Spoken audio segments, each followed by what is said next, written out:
Welcome to another episode of the Lauriston blend, and here is a bit of a garden tour for November of my cut flower garden. So here is where I cut all of our beautiful flower bunches, and instead of having traditional rows of flowers, I've opted for more of a garden that is a cottage style and that I can walk around and enjoy.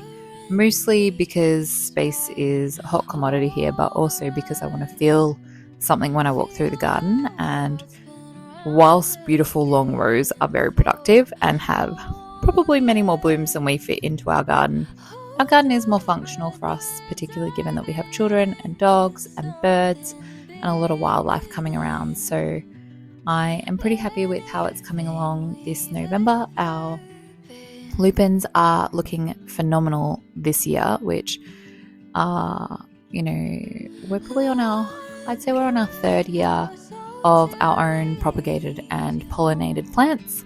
So some of them are basil cuttings and some of them are seed, but they are all very deep, rich and purple in colour, with some white through a couple of them and some with a touch of pink. Our foxgloves, which are the digitalis, are anywhere from sort of 5 foot through to about 8 foot on the tallest ones, so they are doing exceptionally well. I have actually entered to put into the local show, and hopefully my lupins and foxgloves do well. That is next weekend, so I'm really excited to see how that comes about, as last year the foxgloves and lupins that I entered came first. This is Bailey, our new puppy. She is a border collie blue merle, and she has just slotted into our life so perfectly, which is really nice. But she has been doing a little bit of digging in the garden, so you'll probably see a little bit more of her as, the very slow to add episodes come up on our YouTube.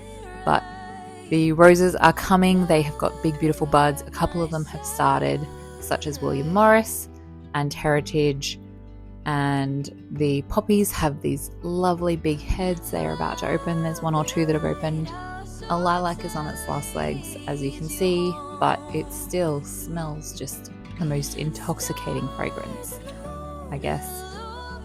If you had said to me in the middle of winter, do I think the garden will be this full this year? I don't think I would have, but it has definitely shown us already in these early weeks of kind of spring-winter, as we call it here. I mean, we did have a frost only 2 nights ago that killed off all our tomatoes and capsicums, but the garden has already shown us just how full it will be this season, which is a real promise and exciting to know that there's just an abundance of blooms just weeks away. So everything is looking quite healthy. Some of the things we did throughout the winter this year that have added to, I guess, the success so far is that we really watched how we mulch and what we do for our soil.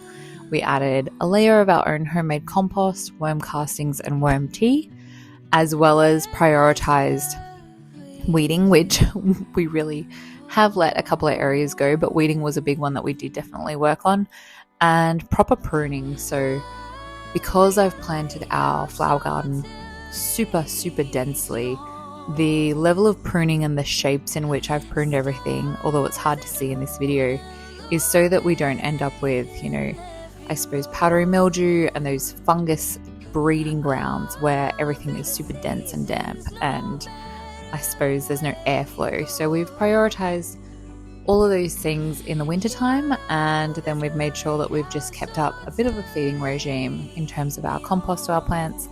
You can see that the rosellas came through and gave the roses a bit of a tip prune already, which I have since actually cut back.